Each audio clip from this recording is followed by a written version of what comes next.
கடந்த மார்ச் 22ஆம் தேதி KLCC பகுதியில் சட்டவிரோத புகைப்பட கலைஞர்கள் பொதுமக்களை தாக்கியது தொடர்பான வீடியோ சமூக வலைதளங்களில் வைரலாகி வரும் நிலையில் இந்த விவகாரத்தில் தங்களுக்கு எவ்வித தொடர்பும் இல்லை என கோலாலம்பூர் மாநகர் மன்றம் DBKL விளக்கம் அளித்துள்ளது.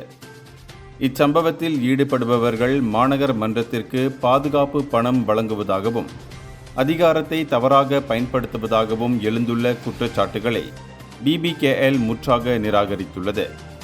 சம்பந்தப்பட்ட நபர்கள் கூறும் கருத்துக்கள் அவர்களின் தனிப்பட்ட கருத்துக்களே தவிர அவை மாநகர் மன்றத்தின் நிலைப்பாட்டை பிரதிபலிக்காது என்று முகநூல் வாயிலாக விடுக்கப்பட்டுள்ள அறிக்கையில் தெளிவுபடுத்தப்பட்டுள்ளது.